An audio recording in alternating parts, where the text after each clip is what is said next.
Empecemos con la resolución de este examen de ingreso y vamos con la pregunta 1. Nos piden la negación de esta proposición.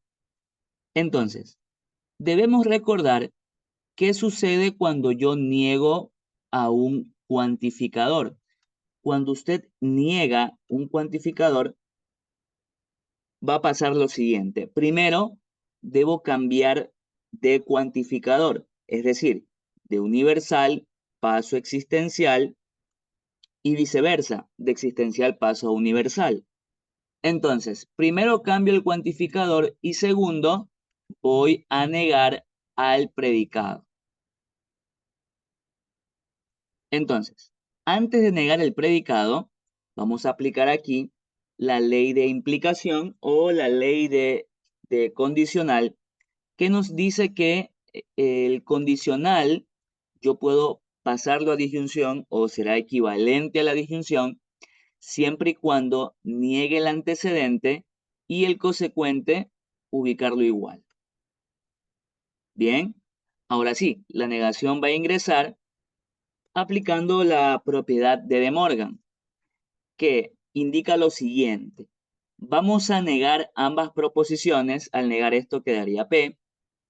Al negar esto sería Q, porque al negar dos veces ya la negación se va y el operador disyunción va a pasar a conjunción. Por eso, la respuesta es el literal C.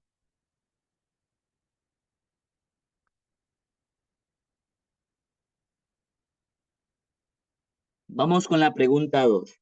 Dice, si el conjunto de números reales S, tengo al número pi, tengo a raíz de 2, tengo a 8 tercios, tengo al número E, entonces al ordenarlo ascendentemente, ¿qué se obtiene? Veamos. Si quiero ordenarlo ascendentemente, entonces tendríamos que ir de menor a mayor. Entonces, es importante que usted se sepa las equivalencias. Por ejemplo, pi es aproximadamente 3.14. Raíz de 2 es aproximadamente 1.4. 8 tercios. Recordemos que un tercio equivalen a aproximadamente 0.33. Entonces, ¿cuánto es 8 tercios? 8 tercios es 6 tercios más 2 tercios. Entonces, 6 tercios es 2. 2 tercios vendría a ser aproximadamente 0.66. Recuerde que un tercio es aproximadamente 0.33. Si lo multiplico por 2 será aproximadamente 0.66. Entonces, 2 y 0.66 nos da un valor aproximado de 2.66. Y el número E aproximadamente es 2.72. Como la idea es ordenar estos números de menor a mayor, entonces está claro aquí que el menor es raíz de 2. Y luego de raíz de 2 vendría 8 tercios, y luego vendría el número E, y finalmente el número pi, lo cual confirma que la respuesta es el literal C.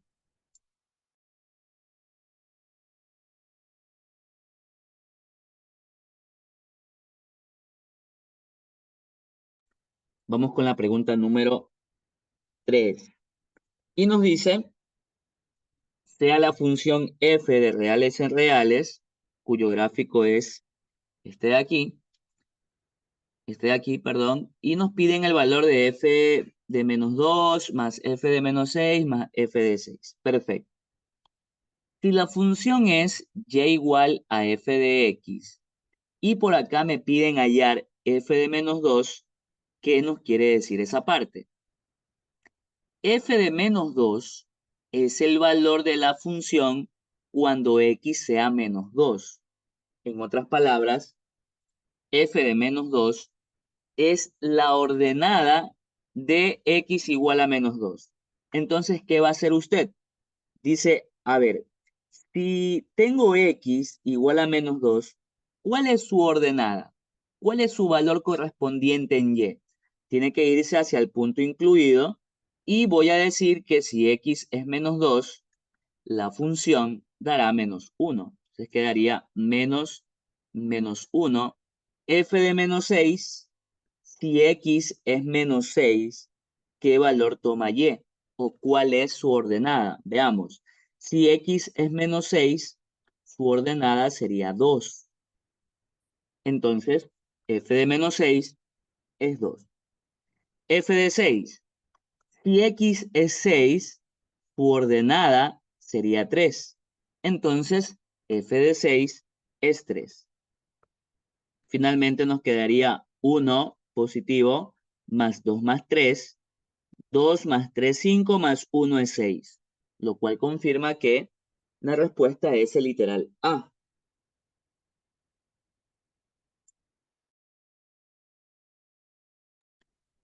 Vamos con la pregunta 4. Un vector perpendicular a la recta definida por 3x menos 2y más 1 es... Bueno, este ejercicio es conceptual, porque el concepto me dice que si yo tengo una recta en forma general, es decir, tengo la ecuación de la recta de la forma ax más by más c igual a 0, de aquí podemos obtener un vector perpendicular n. Vamos a llamarlo n. Y las componentes de ese vector serán a, b. Este es el vector perpendicular a la recta L. Donde A y B, ¿qué son? Son los coeficientes de X y de Y. Entonces, si tenemos la recta 3x menos 2y más 1 igual a 0, ¿cuál será el vector perpendicular? Ya conozco A, ya conozco B, así que el vector sería 3, menos 2, lo cual confirma que la respuesta es el literal E.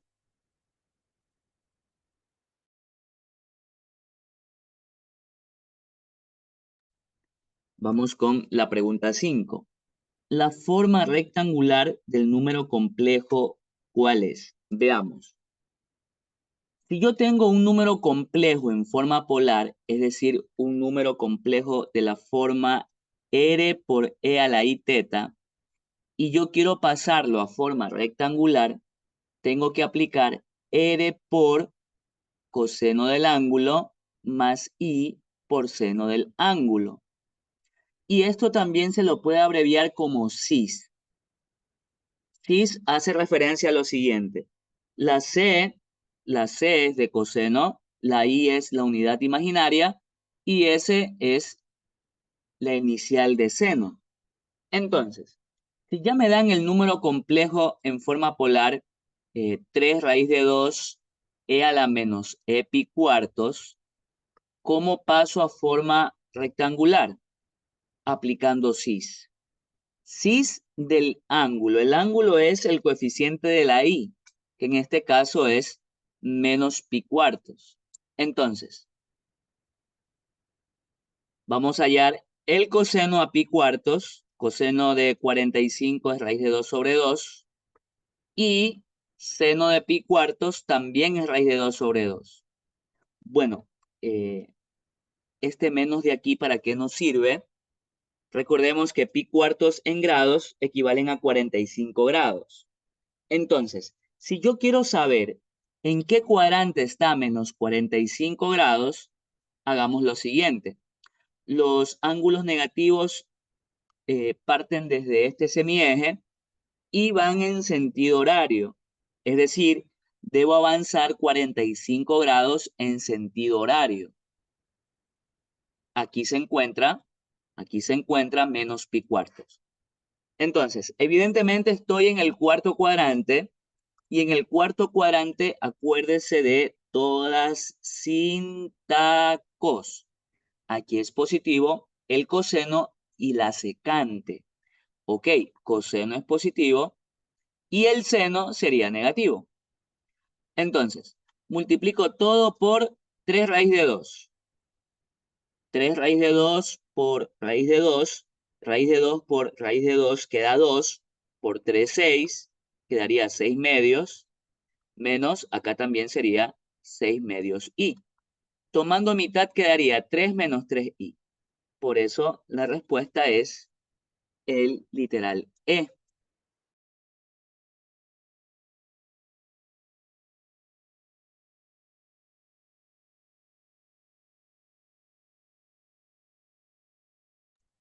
Vamos con la siguiente pregunta.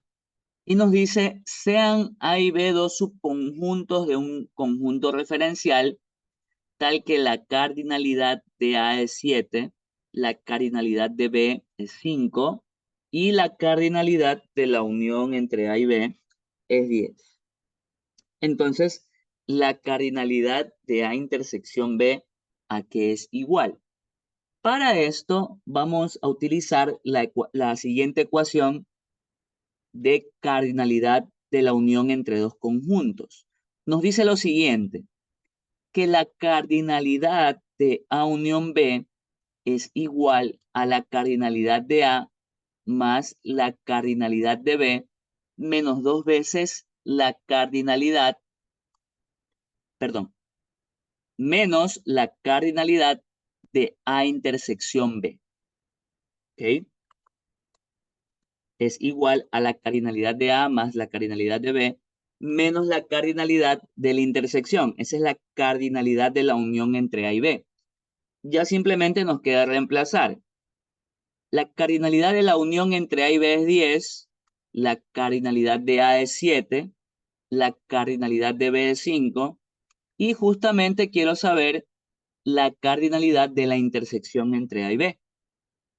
Entonces, despejemos. Esto pasa con más. 7 más 5 es 12, menos 10 quedaría 2. Y la respuesta es el literal D.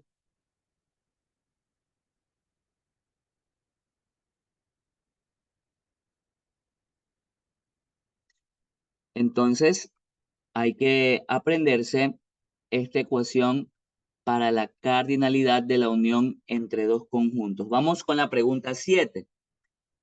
Se referencia a los reales y el predicado es ecuación cuadrática, un valor de K para que AP de X tenga solamente un elemento. Veamos.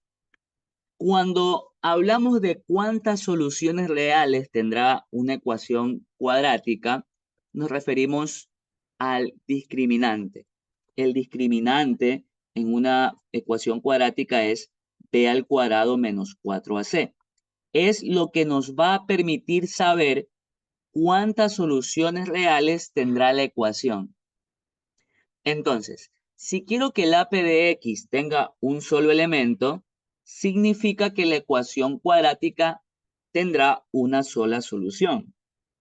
Entonces, para que la ecuación cuadrática tenga solución única, este discriminante debe ser igual a 0. Ahora, no está de más en indicarles de dónde se obtienen A, B y C. Se supone que la ecuación cuadrática tiene la forma ax al cuadrado más bx más c igual a 0. Entonces, ya tengo ordenadita la ecuación, ya sé que a es 3, ya sé que b es menos 6 y ya sé que el valor de c es k. Entonces vamos a reemplazarlo. b es menos 6, lo elevo al cuadrado, menos 4, a vale 3 y c es k.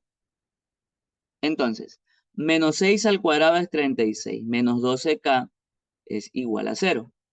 Despejando k, 12k pasaría acá, 12 a dividir, y 36 dividido para 12 es 3, lo cual confirma de que la respuesta es el literal C.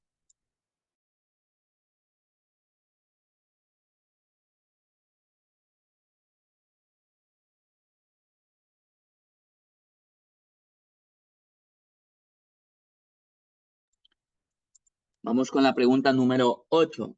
El valor numérico de el siguiente logaritmo es igual a. Entonces, vamos a comenzar a desarrollar el logaritmo que está dentro, es decir, el logaritmo en base 2. 512 es 2 elevado a la 9. Eso es 512. Si multiplico el 2 9 veces, vamos a obtener 512. Entonces, ¿qué nos dice la propiedad del logaritmo? Que si yo tengo un logaritmo con una potencia en el argumento, de tal manera que la base de esa potencia sea la misma base del logaritmo, el resultado es el exponente. Entonces, como tengo base 2 aquí y acá, el resultado sería 9. Y hacemos lo mismo acá, porque 9 es 3 al cuadrado. Tengo la misma base, el resultado será el exponente que es 2, lo cual confirma que la respuesta es el literal B.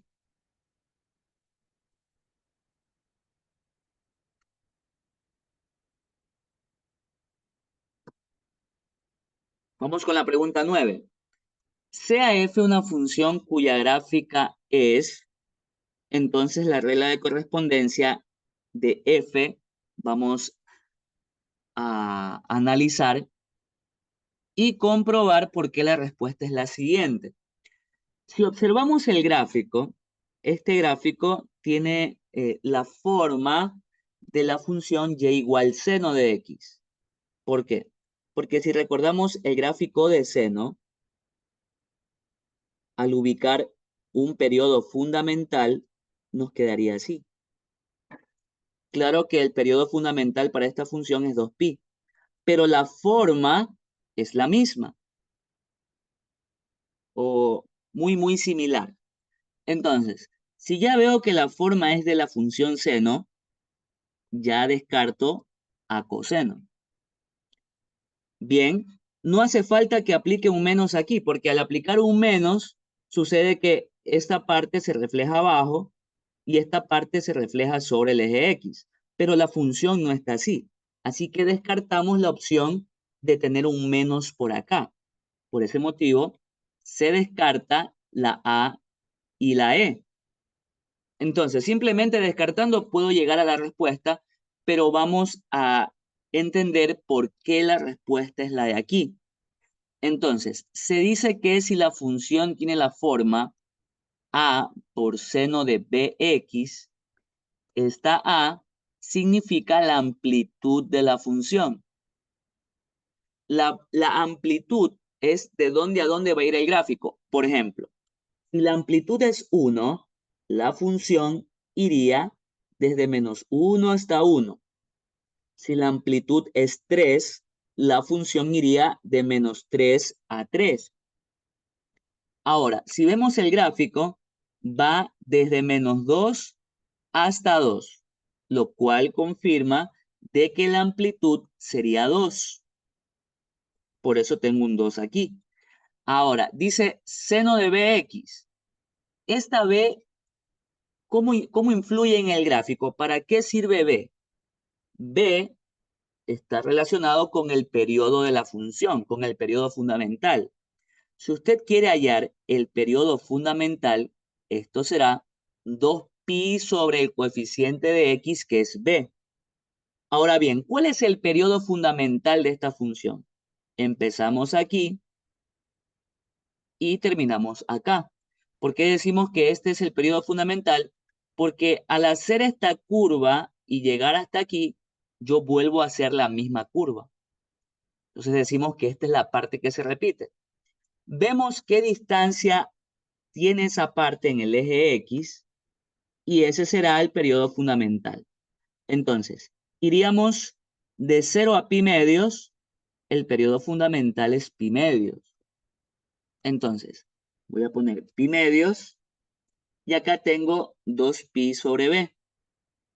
Se simplifica pi, multiplicamos en cruz, quedaría b es igual a 4 y por eso la función queda 2 seno de 4x. Confirmado entonces que la respuesta es el literal D.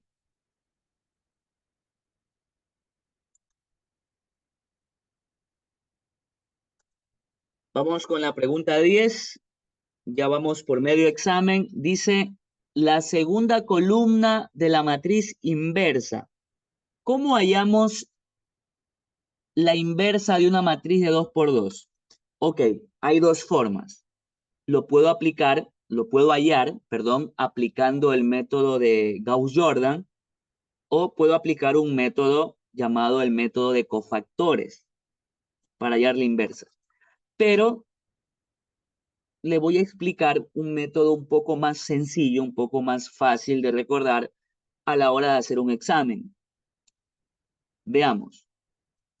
Vamos a llamar a esta matriz A. Para hallar la inversa de una matriz de 2 por 2, primero hallamos su determinante. El determinante, recuerde que al multiplicar los elementos de la diagonal principal, se conserva el signo. Entonces, 1 por 5 es 5. Al multiplicar los elementos de la diagonal secundaria, cambiamos de signo de resultado. 3 por 2, 6, pero quedaría menos 6. El determinante es menos 1, es diferente de 0, motivo por el cual decimos que sí podemos hallar la inversa de la matriz, porque su determinante es diferente de 0. Entonces, ¿qué vamos a aplicar aquí? Una forma directa para hallar una inversa de 2 por 2, de 3 por 3 sucede otra cosa, pero de 2 por 2 al menos existe un proceso muy rápido, muy fácil para hallar la inversa. ¿Cómo halla la inversa usted? Va a intercambiar los elementos de la diagonal principal, es decir, aquí viene 5, acá viene 1, y a estos dos los deja ahí, pero los cambia de signo. ¿Ok? Se quedan ahí, pero se cambia su signo, es decir, sería menos 2 y menos 3. Y aquí afuera va a multiplicar por 1 sobre el determinante. Ahora bien, 1 sobre menos 1 es menos 1. Vamos a multiplicar cada elemento de la matriz por menos 1 y quedaría menos 5, 3, 2 y menos 1. Y rápidamente obtuve la inversa de la matriz. Si nos piden la segunda columna, sería esta de aquí, lo cual confirma que la respuesta es el literal A. Ahora bien, ¿cómo yo le confirmo que esta es la inversa?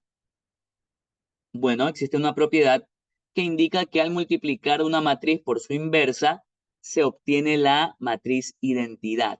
Entonces, multiplico la matriz A por la matriz inversa y tendría que darnos la matriz identidad. ¿Cómo multiplicamos matrices? Tomo la fila 1, columna 1, vamos a completar el de aquí. Multiplico 1 por menos 5, menos 5. 2 por 3, 6 y sumamos. Me mantengo en la fila 1, pero ahora voy a la columna 2. 1 por 2, 2. 2 por menos 1 es menos 2. Vamos ahora a la siguiente fila. 3 por menos 5 es menos 15. 5 por 3 es 15. 3 por 2 es 6. 5 por menos 1 es menos 5. Entonces quedaría 1, 0, 0 y 1. Y esta es la matriz identidad. Recuerde que la matriz identidad es una matriz cuadrada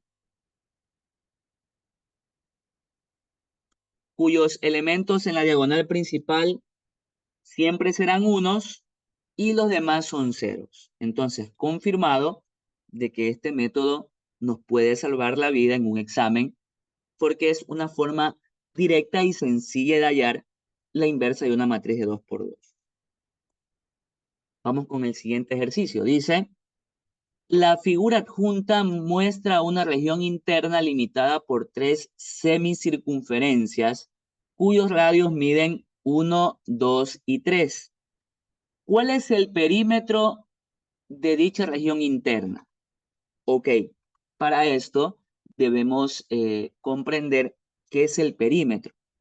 Para hallar el perímetro de una figura, nos vamos a fijar en su contorno. ¿Qué figuras forman el contorno de la figura a la que quiero hallar el perímetro? Entonces, yo tengo aquí media circunferencia o una semicircunferencia aquí. Tengo una semicircunferencia mediana, llamémoslo así, y una semicircunferencia pequeña.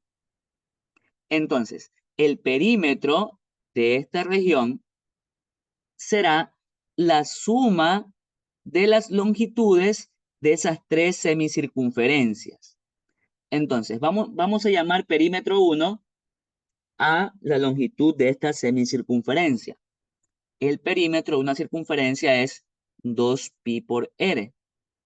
Llamemos R1 porque es lo que tenemos aquí. Como es la mitad, entonces divido para 2. ¿Cuál es el radio R1? Aquí me indican, dice que es 1, así que quedaría pi. Lo mismo hacemos para hallar el perímetro o la longitud de la semicircunferencia mediana. Sería 2pi por R2. Como tengo la mitad, divido para 2. R2 es 2 y quedaría 2pi. Y para el perímetro 3 o la longitud de la semicircunferencia más grande sería 2pi por R3. Dividimos para 2 porque tengo la mitad de la circunferencia. Se simplifica el 2 y ahora R3 es 3. Quedaría 3pi. ¿Cuál es el perímetro final? La suma de todas estas longitudes. Pi más 2pi, 3pi, y más 3pi es 6pi, lo cual confirma que la respuesta es el literal B.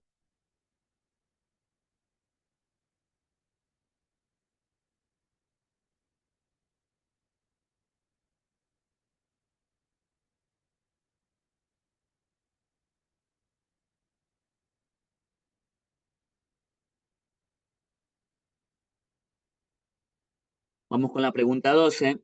Si A, B y C son subconjuntos de un referencial que va del 0 al 10, de los cuales se conoce lo siguiente. Ok, me están dando varias condiciones, varias operaciones entre los conjuntos A, B y C, y lo podemos hacer así. A ver, la forma tradicional o lo que normalmente se hace cuando tengo tres conjuntos es hacer un gráfico de esta forma, o sea, ubicar los conjuntos A, B y C de la siguiente forma. Y comienza usted a completar, comienza a llenar lo que se pueda llenar. Por ejemplo, la intersección de A con B es vacío. Entonces, en la intersección de A y B no van elementos. Dice C menos A unión B. Si a C le quitamos A y B, nos quedaría esta región. O sea, estamos seguros de que aquí va el 1 y el 4. Podemos hacerlo así. Podemos hacerlo así. Pero quizás acá se me complique un poco el asunto porque dice B menos A, tengo 2, 3 y 9. Si a B le quito A, tendríamos esta región. De momento, yo no sé cómo irían estos números. No sé si el 2 vaya acá o el 2 vaya acá. Si a A le quitamos C, quedaría 5 y 7. A menos C sería toda esta parte. Como ya sé que aquí es vacío, aquí iría 5 y 7. Pero yo aprovecho que tengo este ejercicio para explicarle este método que siempre lo recomiendo, porque con esto usted puede resolver cualquier ejercicio de este tipo. Entonces, vamos a hacer lo siguiente. Voy a ubicar otra vez los conjuntos A, B y C.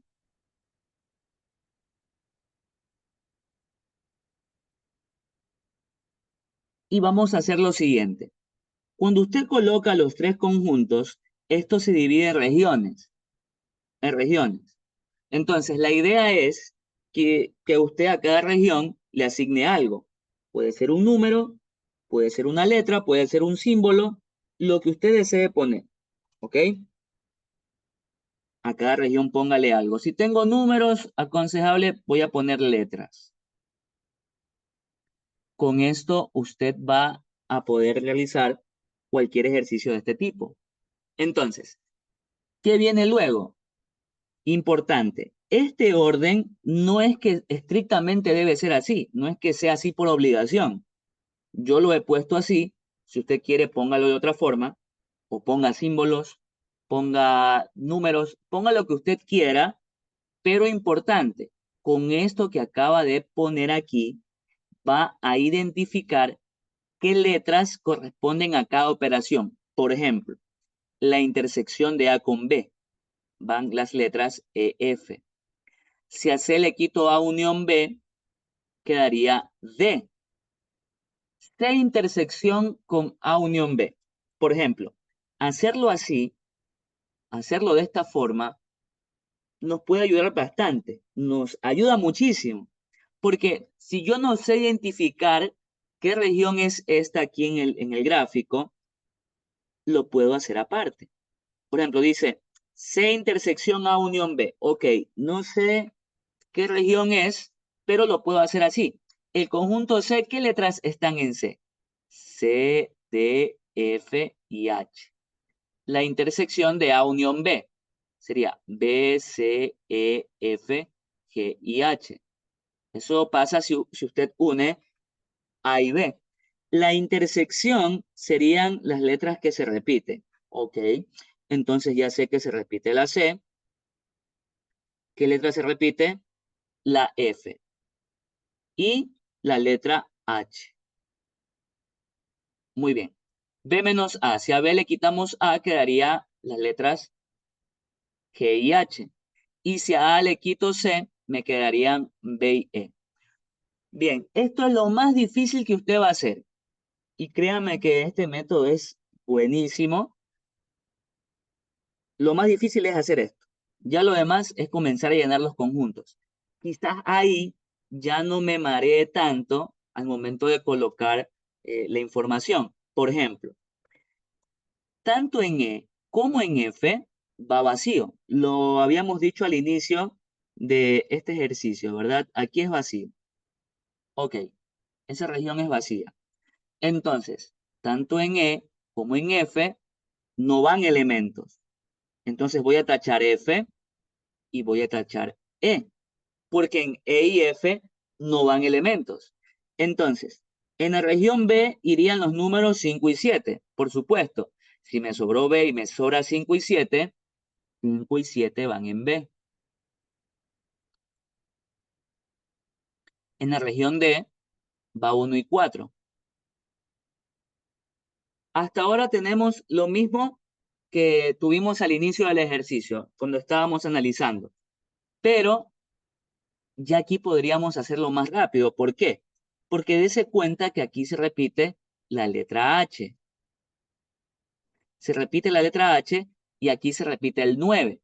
Entonces, me está indicando que el 9 va en la región H.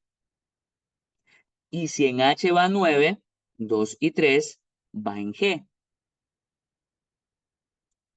Y en C iría 0 y 6. En la región C iría 0 y 6. Muy bien, he completado aquí las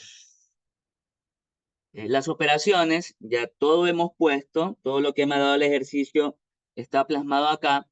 Si es que de pronto me llega a faltar una región, como acá me falta la región de afuera, en esa región van a ir el o los elementos que falten. Si no me falta nada, entonces iría vacío. Vamos a ver, el referencial va del 0 al 10. Tengo 0, 1, 2, 3, 4, 5, 6, 7. Me falta el 8 iría afuera. Y tengo 9 y me falta el 10 también. El 10 iría afuera.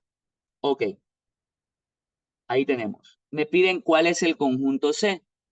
En el conjunto C tenemos los números 0, 1, 4, 6 y 9, lo cual confirma que la respuesta es el literal D.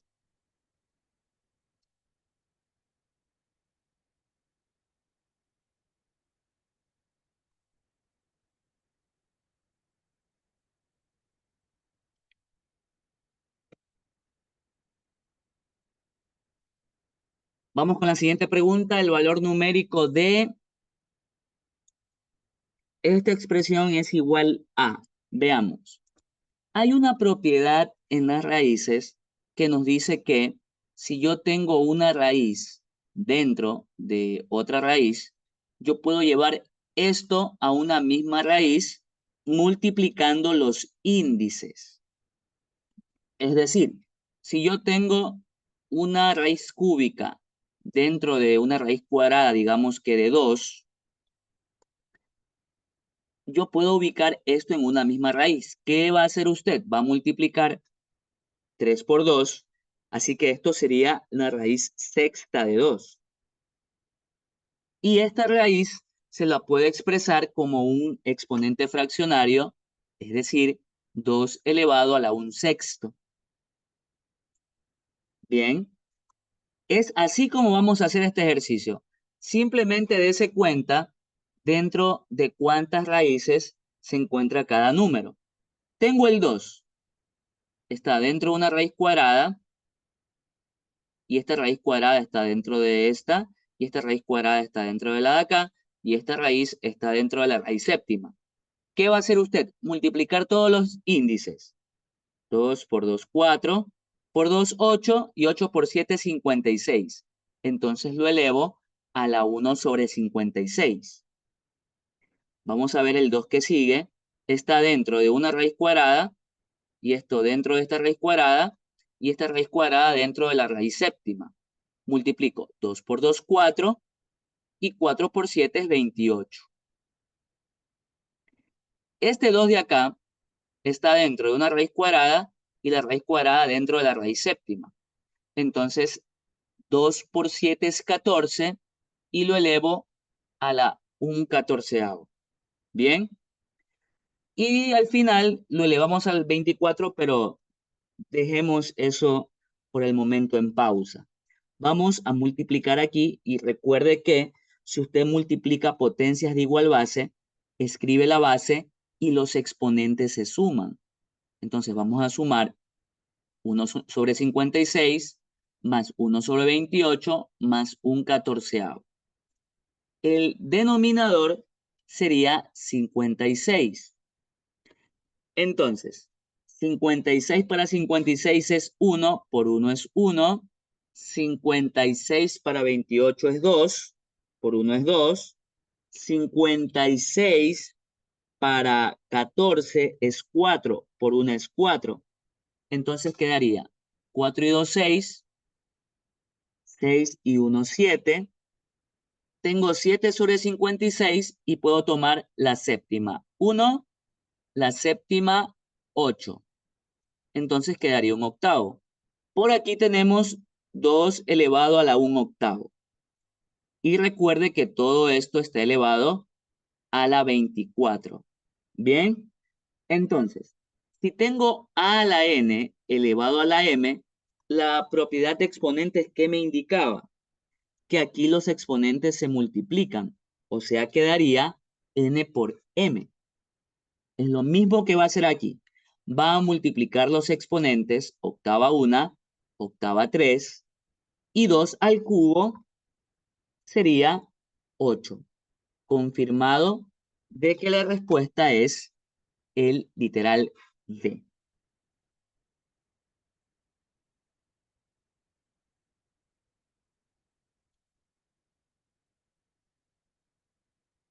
Pregunta 14 dice si f es una función de reales y reales definida por la función que tenemos aquí. Entonces es verdad que me hablan de función inyectiva, de rango de la función, si es sobreyectiva. Entonces todo habla sobre el gráfico. ¿Cómo grafico esta función? Para eso voy a descomponer la función signo.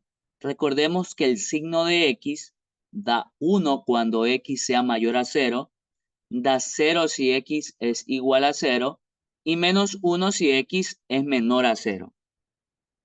Bien, ¿qué más tiene que saber usted? Que todo lo que está fuera de la función especial le va a afectar a estos tres valores.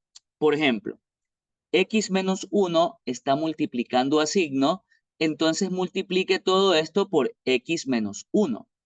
Quedaría x menos 1 por 1 es x menos 1, x menos 1 por 0 sigue siendo 0, x menos 1 por menos 1 sería menos x más 1, porque el menos 1 le va a cambiar de signo a esto. ¿Qué más me dice? Debo tener un 3 como base. Si tengo un 3 como base, entonces ponga base 3, ponga base 3 y ponga base 3. Finalmente, la función f de x nos quedaría así. 3 a la x menos 1 para x mayor a 0. 3 a la 0 es 1 para x igual a 0. Y 3 a la menos x más 1 para x menor a 0. Entonces, vamos a graficar esta función de aquí. Tengo en primer lugar que graficar 3 a la x menos 1.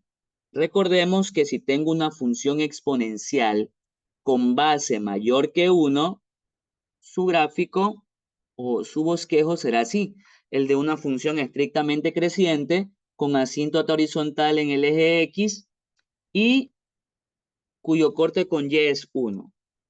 Este 1 hace que yo desplace una unidad hacia la derecha. Entonces el gráfico quedaría así. Bien, pero ¿qué parte me están pidiendo? Dice la parte mayor a 0. Entonces, tengo aquí el 0 en X. Si yo deseo saber la ordenada, voy a reemplazar el 0 en la función. 0 menos 1 es menos 1. 3 a la menos 1 es un tercio. O sea, el valor de Y o el corte con Y sería un tercio. Bien, como queremos la parte mayor a 0, entonces vamos a ir del 0 sin incluir para la derecha. Y ese sería el gráfico para la primera función.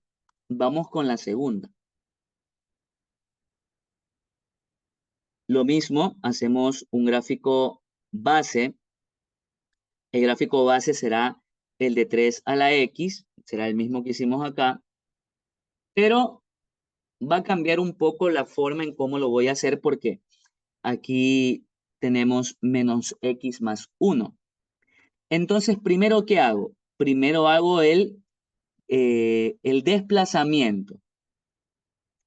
Este gráfico se desplaza una unidad hacia la izquierda. Si es positivo en X, se desplaza hacia la izquierda y quedaría así. Y ahora aplico el menos para la X, lo cual indica que lo que está a la derecha se refleja a la izquierda y lo de la izquierda a la derecha. Entonces quedaría así. Este punto se refleja a la derecha y la función quedaría así.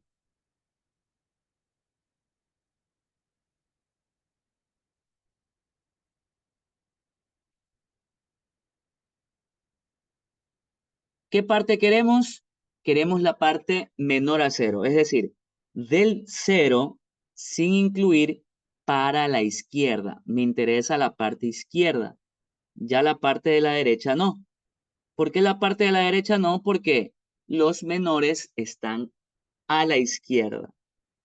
Bien, si quiero saber el corte con Y, vamos a reemplazar el 0 en la X. 0 más 1 es 1 y 3 a la 1 es 3. Ahora, finalmente el gráfico de F será la unión de esos dos gráficos con el punto de acá, porque esto es un punto. Esto me está indicando que si X es 0, su ordenada, o sea, la función, será igual a 1. Bien, tenemos el punto 0,1 tercio, tenemos el punto 1,1, tenemos el punto 0,1 y acá 0,3 sin incluir. Ya, no lo estoy haciendo a escala, pero ahí lo tenemos. Así quedaría nuestra función f. Entonces, inyectiva no es porque la recta horizontal por aquí corta en 2 puntos. El rango de la función es de 1/3 sin incluir hacia el más infinito, porque recuerde que el rango de una función usted lo ve en y. ¿De dónde a dónde va la función? Va desde 1/3 hasta más infinito. Por eso literal B está mal. Sobreyectiva no es porque para que sea sobreyectiva, el rango de la función tiene que ser igual al conjunto de llegada y evidentemente no es el mismo. La recta y igual 0 es una asíntota horizontal. Falso. ¿Por qué? Porque al hacer el gráfico, por ejemplo, aquí descartamos la parte izquierda y a la izquierda estaba la asíntota. Aquí descartamos la parte derecha y a la derecha estaba la asíntota. Es decir, esta función no tiene asíntota horizontal. Descartamos literal D, entonces nos quedaría como respuesta literal E. Ahora, ¿por qué? Dice, si X es menor a 0, es decir, estamos del 0 para la izquierda, es decir, estamos considerando este tramo, la función es monótona decreciente, por supuesto. Esta función es estrictamente creciente porque solo baja. Entonces, esta es la verdadera, el literal E.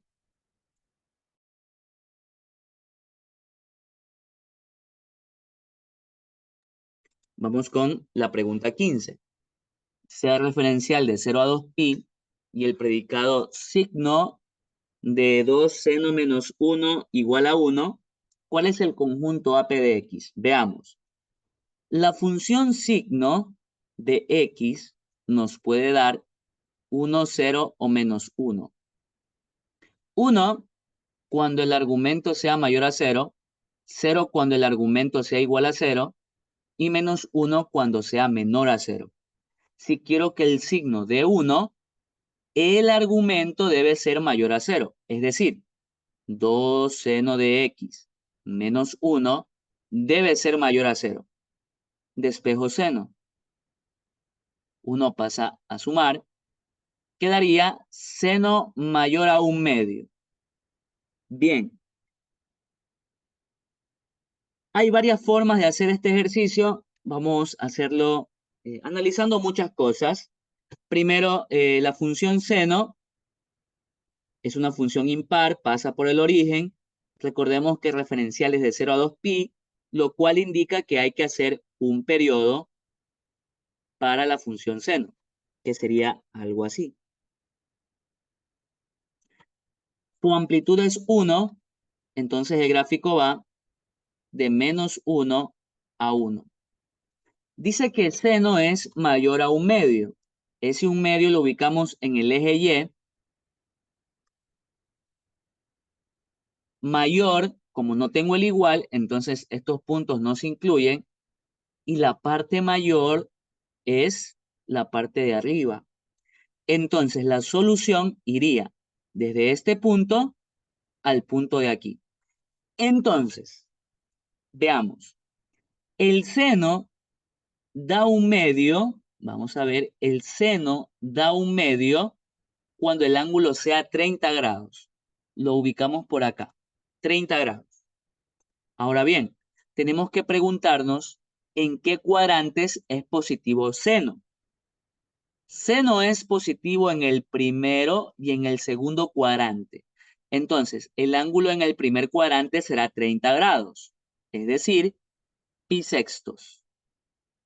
En el segundo cuadrante pongo 30 grados junto al eje X y el ángulo iría de aquí a acá, que sería 150 grados.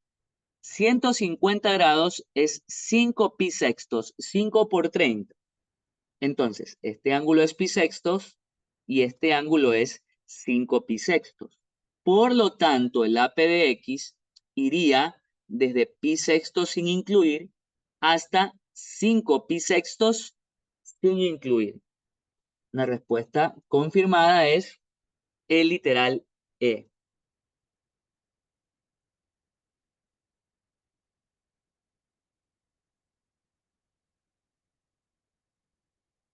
Vamos con la pregunta número 16. En la región sombreada del gráfico adjunto, el segmento AB mide 6 unidades. Los segmentos AD y DB miden 3 unidades cada uno y CE mide 1 unidad. Entonces, el volumen del sólido en unidades cúbicas que se genera al rotar la región sombreada 360 grados alrededor de la recta L. Bien, ¿cuál será nuestro eje de rotación? Dice el ejercicio, la recta L. Tiene que saber usted que el eje de rotación va a funcionar como un espejo.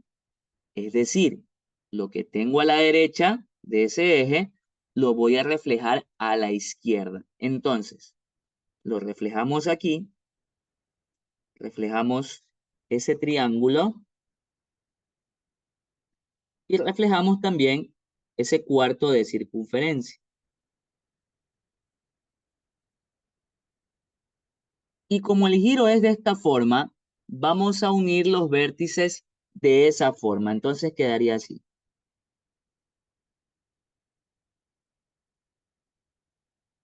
Importante también reflejar la parte sombreada. Muy bien, quedaría así. Entonces, ¿qué figuras tenemos? Tenemos un cono y una semiesfera. Un cono y una semiesfera. Dice el ejercicio que el segmento AB mide 6 unidades. Todo esto mide 6. Los segmentos AD y DB miden 3 unidades. AD mide 3 y DB mide 3 también. Entonces D es el punto medio. Y CE mide 1 unidad. Dice el volumen del sólido. Veamos, vamos con el volumen del cono. El volumen del cono es 1/3 pi por r al cuadrado y por la altura. ¿Cuál es el radio del cono? Veamos. Si me están diciendo de que este segmento mide 3, ¿qué es esto para la semiesfera? Ese radio. Partimos del centro, este es su radio. Entonces, si el radio es 3, esto también sería 3, porque este segmento también es el radio. Entonces, si este segmento mide 3 y este segmento mide 1, ¿cuánto va a medir el radio del cono? Va a medir 4. 4 al cuadrado es 16.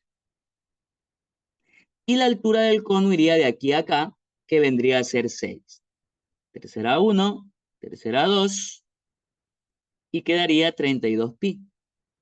Ahora vamos con el volumen de la semiesfera. Recordemos que el volumen de la esfera es 4/3 pi por r al cubo. Pero como tengo la mitad de la esfera, entonces lo divido para 2. Mitad 1, mitad 2, queda 2 pi tercios r al cubo. El radio es 3, al cubo es 27, tercera 1, tercera 9, por 2, 18 pi. Entonces, ¿cuál es el volumen sombreado? Sería el volumen del cono menos el volumen de la semiesfera. ¿Y por qué razón restamos? Porque claramente puedo observar que la semiesfera está sin pintar.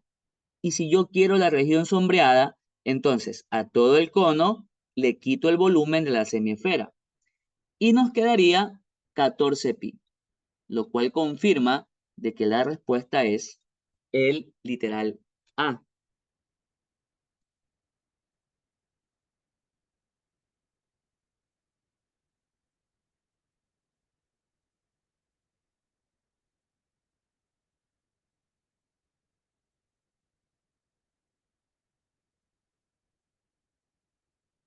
Vamos con la pregunta 17.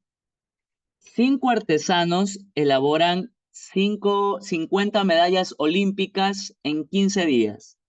Si se desean hacer 150 medallas olímpicas en 25 días, el número de artesanos que se debe contratar es.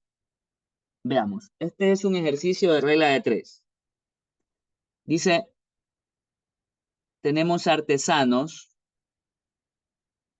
tenemos medallas y tenemos días. 5 artesanos elaboran 50 medallas en 15 días. Si se desean hacer 150 medallas en 25 días, ¿cuántos artesanos se deben contratar? Por ejemplo, estos ejercicios de regla de 3, yo los hago así. Yo lo hago resolviendo aquí con unos signos. Entonces, sobre la X vamos a poner más. Esto considérelo como una regla. Y vamos a poner aquí abajo dos signos en donde el primer signo será el que usted quiera. Por ejemplo, voy a ponerle más. Si usted quiere ponerle menos, pues póngale menos. El primer signo depende netamente de lo que usted quiera poner. Ahora, lo importante aquí es la pregunta que usted haga. Si yo quiero elaborar más medallas, la pregunta se la hacemos ahora a artesanos porque eso quiero saber. Si quiero elaborar más medallas, yo necesito más artesanos. Ahora, si tengo más días para el trabajo, yo necesito menos artesanos. Y se lo explico por qué. Digamos que quiero construir una casa y para esta casa me dan un plazo de 90 días. Ahora, supongamos que vamos a construir la misma casa con las mismas medidas, las mismas características, y para entregar esta casa me dan un plazo de 360 días. ¿Dónde necesito menos trabajadores? Donde tenga más tiempo. Entonces, mientras más tiempo tengo para hacer un trabajo, yo necesito menos trabajadores. Y viceversa. Si yo hubiera puesto menos días, si tengo menos días para entregar el trabajo, necesito más artesanos. Bien, eso es como que lo más complicado aquí, digámoslo así, en regla de 3. Entonces, una vez que ya tenga los signos, vamos a multiplicar estos signos. Más por más, ese signo va acá. Más por menos, menos, ese signo va acá.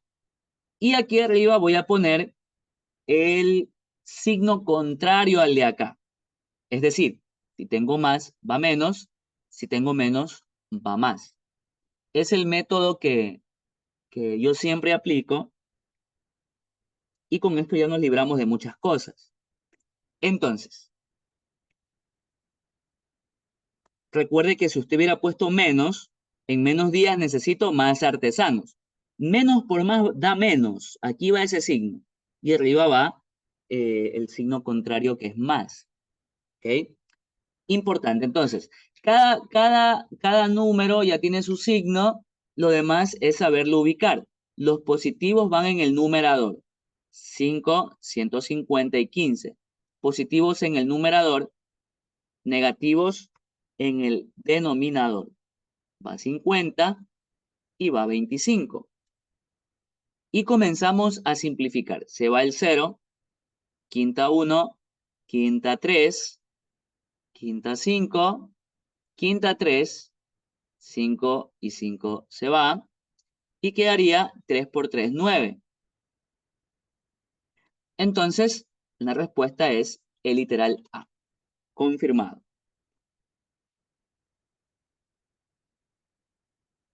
Vamos con la pregunta 18. Considerando las restricciones del caso en la siguiente expresión, al escribir X en términos de Y, ¿qué se obtiene?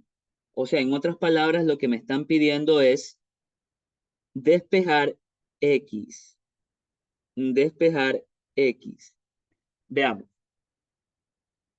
Si yo tengo un logaritmo y quiero eliminar ese logaritmo, vamos a hacer uso de exponenciales. Exponenciales que tengan la misma base que el logaritmo. Por ejemplo, un logaritmo natural es un logaritmo en base e. Entonces, aplico base e en ambos lados, de manera que cada miembro de la igualdad quede como exponente de e. Entonces tengo e a la y, por propiedad me va a quedar el argumento. ¿Ok? Porque si yo tengo a elevado al logaritmo en base a de x, la propiedad del logaritmo me indica que esto es x. Entonces, quiero despejar x. X pasa a multiplicar, queda x por e a la y. Y aquí tengo x más 1. Voy a pasar esta x con menos. Aquí tengo 1. Tengo factor común x, queda e a la y menos 1. Y despejando x quedaría 1 sobre e a la y menos 1, lo cual confirma que la respuesta es e literal B.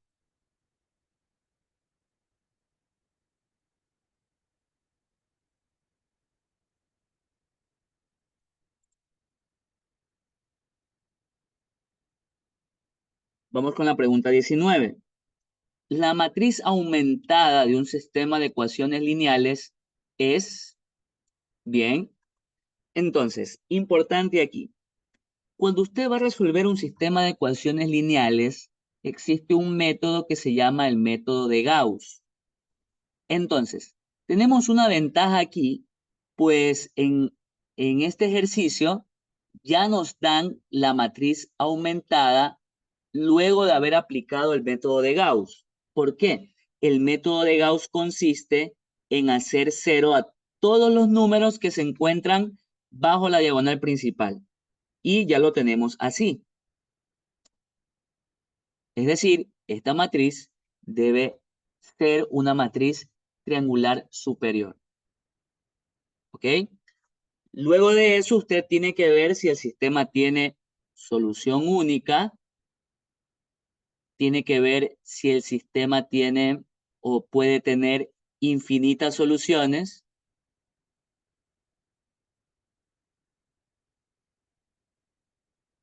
o puede ver también si el sistema es inconsistente. ¿Cuándo el sistema tiene solución única? Cuando la diagonal principal no tiene ceros. Es decir, todos los números de la diagonal principal deben ser distintos de cero. Estos dos sí son. Y el de acá debe ser diferente de cero. Resolvemos por aquí. A al cuadrado diferente de 4, a diferente de más menos 2. Como yo veo si el sistema tiene infinitas soluciones? Me voy a la última fila de la matriz y la forma debe ser 0, 0, 0, 0. Es decir, toda la fila debe ser 0. Entonces, a cuadrado menos 4 debe ser 0 y a menos 2 debe ser 0. Entonces, a al cuadrado igual a 4, a igual a más menos 2 y aquí a debería ser 2. Pero, ¿qué valor de a vamos a escoger? En este caso, escojo al 2. ¿Por qué? Porque el 2 aparece en ambos lados, es decir, el 2 hace 0 a toda la fila. Bien, vamos con inconsistente. Asimismo, la última fila debe ser 0, 0, 0, distinto de 0. Entonces, el de acá debe ser 0 y el de acá distinto de 0. A al cuadrado igual a 4, a igual a más menos 2 y a diferente de 2. ¿Qué nos dice acá? Que a puede ser 2 o menos 2, pero no puede ser 2. Entonces, ¿cuál es la gran conclusión? De que a sea menos 2. Si estamos entre elegir al 2 y al menos 2, pero me pide que descarte el 2, entonces nos quedamos con menos 2. La respuesta ya está marcada. Dice que si a es igual a 2, el sistema tiene infinitas soluciones, por supuesto. Pero ¿por qué las otras son falsas? Veamos. Si A es igual a menos 2, el sistema tiene infinitas soluciones. Falso porque es con el 2. Si A es diferente de menos 2, el sistema de ecuaciones tiene solución única. Ok, no solo debe ser diferente de menos 2, debe ser diferente de 2 también. Por eso literal C no está bien. Si A es diferente de 2, el sistema es inconsistente. Si A es diferente de 2, el sistema es inconsistente. O sea, para que esté bien, A debería ser igual a menos 2. ¿Ok? Y el literal E dice si A y 2, perdón, si A es diferente de 2 y menos 2, el sistema no tiene solución única, está mal porque sí tiene. ¿Bien?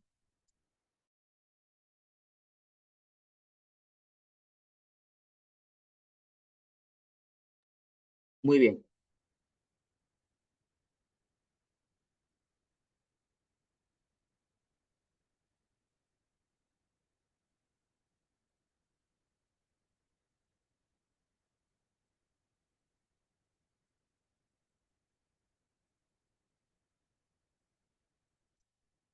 Vamos con la última pregunta del examen y nos dice que la ecuación general de la circunferencia concéntrica con hipérbola definida por la ecuación x menos 3 al cuadrado sobre 4 menos y más 2 al cuadrado sobre 9 es igual a 1. Concéntrica quiere decir que tiene el mismo centro que la hipérbola. Entonces, recordemos que las ecuaciones canónicas para la hipérbola son x menos h al cuadrado sobre a cuadrado menos y menos k al cuadrado sobre b al cuadrado igual a 1, o y menos k al cuadrado sobre a cuadrado menos x menos h al cuadrado sobre b al cuadrado igual a 1, donde el centro u origen de la hipérbola es el punto h, k. Entonces, h estará junto a x y k estará junto a y. ¿Cuál es el centro entonces? Sería 3 en x y menos 2 en y. ¿Por qué? Porque si h es 3, al ubicarlo acá se va a leer x menos 3. Y si k es menos 2, al ubicarlo acá se leería y más 2. Entonces, este centro será el mismo para la circunferencia. Ahora bien, esa circunferencia debe contener los vértices de la hipérbola. Si la ecuación canónica es así, es decir, si primero está x, la hipérbola sería así. Y si primero está y, la hipérbola será así. Ahora, importante, siempre en la hipérbola el primer número es a cuadrado. Este número es a al cuadrado y el de acá es b al cuadrado. Entonces a es igual a 2. Bien, ¿por qué hallamos a? Porque la distancia del centro al vértice siempre será a. La distancia del centro al vértice siempre será a y queremos hallar a. Queremos hallar los vértices. El centro es 3, menos 2. Entonces, como los vértices estarán en forma horizontal, avanzamos A hacia la derecha y A hacia la izquierda. Es decir, 2 hacia la derecha, 2 hacia la izquierda. ¿Ok? Estos serían los vértices. Ahora, el ejercicio me dice que la circunferencia va a contener esos vértices, es decir, va a pasar por ahí. Entonces quedaría una circunferencia algo así. Bueno, esto nos va a servir ¿para qué? Para hallar el radio de la circunferencia. Ya tengo el centro y también ya tengo el radio. El radio sería esta distancia que vendría a ser 2. 2 para acá, 2 para acá, 2 hacia arriba, 2 hacia abajo. Entonces el radio es 2. ¿Cuál es la ecuación canónica en la circunferencia? Es x menos h al cuadrado más y menos k al cuadrado igual a r al cuadrado. Este es h y este es k. En h va 3. En k va menos 2, con el menos queda más. R es 2, al cuadrado es 4. Quedaría x al cuadrado menos 6x más 9. Y tengo y cuadrado más 4y más 4. Igual a 4. Ordenamos e igualamos a 0. Queda x al cuadrado más y cuadrado menos 6x más 4y se va 4. Queda 9. Entonces, tendríamos x al cuadrado más y cuadrado menos 6x más 4y más 9 igual a 0. Lo cual confirma que la respuesta es el literal C. Entonces, este ha sido el examen de ingreso. Espero que se haya entendido todo, que la explicación les sirva para seguir aprendiendo y seguir estudiando. Muchas gracias.